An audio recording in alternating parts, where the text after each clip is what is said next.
बोलो भोले बाबा की की जय।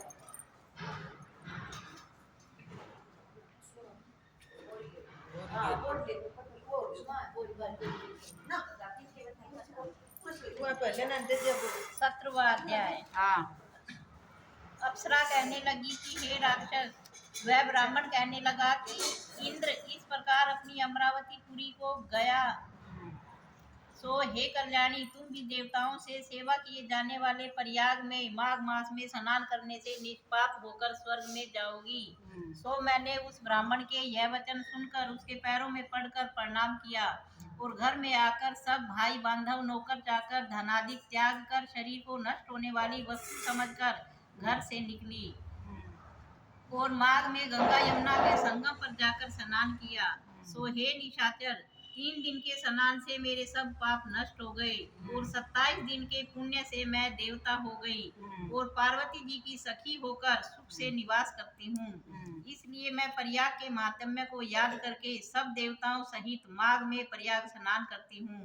तो मैंने अपना यह सब वृतांत तुमसे कहा। तुम भी इस योनि में पढ़ने और ऐसे कुरूप होने का सब कारण कहो। तुम्हारी दाढ़ी और मूछें बहुत बड़ी बड़ी हो गई हैं और पर्वत की गुफा में वास करते हो। निशाचर कहने लगा कि हे भद्रे, सज्जनों से गुप्त बात कहने में भी कोई हानि नहीं होती। मुझको अब कोई संशय नहीं रहा कि मेरा उद्धार तुमसे ही होगा। सो मैं अपना सब वृतांत तुमसे कहता हूँ। मैं काशी में वेदों का ज्ञाता था और बड़े उच्च कुल के ब्राह्मण के घर में जन्म लिया था। मैंने राजा पापी शूद्र वैश्यों से अनेक प्रकार के दान लिए। मैंने दान लेने में चांडाल को भी नहीं छोड़ा। उस जन्म में मैंने कोई भी धर्म नहीं किया, वहीं पर ही मृत्यु को प्राप्त हो गया।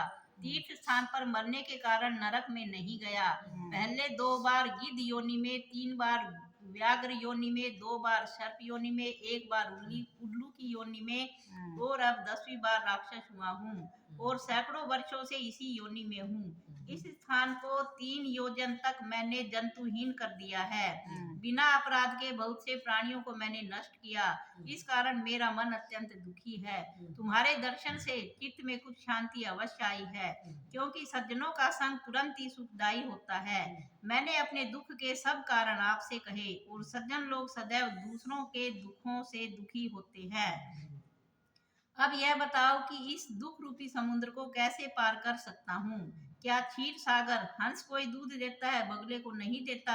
दत्तात्रेय जी कहने लगे। इस प्रकार उसके वचन सुनकर कंचन मालिनी कहने लगी कि हे राक्षस, मैं अवश्य तुम्हारा कल्याण करूंगी। मैंने दृढ़ प्रतिज्ञा की है कि तुम्हारी मुक्ति के लिए प्रयत्न करूंगी। मैंने बहुत बार प्रयाग में माघ स्नान किया है। वेद जानने वाले ऋषियों ने दुखी को दान देने की प्रशंसा की है। समुद्र में जल बरसने से क्या लाभ? प्रयाग में स्नान करने का 1 बार का फल मैं तुझे देती हूँ। उसी से तुमको स्वर्ग की प्राप्ति होगी। उसके फल का अनुभव मैं कर चुकी हूँ। तब उस अप्सरा ने अपने गीले वस्त्र का जल निचोड़कर जल को हाथ में लेकर माघ मास के फल को उस राक्षस के अर्पण किया। उसी समय पुण्य प्राप्त वह राक्षसी शरीर को छोड़कर तेज में सूर्य सदृश देवता रूप हो गया। आकाश में विमान पर चढ़कर अपनी कांति से चारों दिशाओं को प्रकाशित करता हुआ कांचन मालिनी की प्रशंसा करता हुआ शोभायमान हुआ और कहने लगा कि ईश्वर ही जानता है तुमने कितना उपकार मुझ पर किया है। अब भी कृपया कुछ शिक्षा दो, जिससे मैं कभी पाप कर्म न करूं।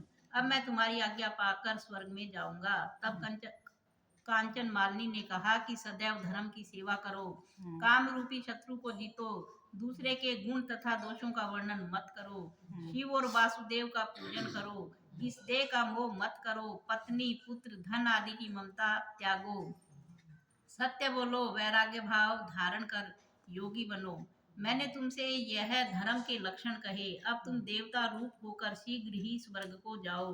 दत्तात्रेय जी कहने लगे कि इस प्रकार गंधर्वों से शोभित वह राक्षस कांचन मालिनी को नमस्कार करके स्वर्ग को गया और देव कन्याओं ने वहां आकर कांचन मालिनी पर पुष्पों की वर्षा की और प्रेम पूर्वक कहा कि हे भद्रे, तुमने इस राक्षस का उद्धार किया है। इस दुष्ट के डर से कोई भी इस वन में प्रवेश नहीं करता था। अब हम निडर होकर विचरेंगी। इस प्रकार कांचन मालिनी उस राक्षस का उद्धार करके प्रेम पूर्वक देव कन्याओं से क्रीड़ा करते हुए शिवलोक चली गई। हर हर हर हर महादेव बाबा की जय।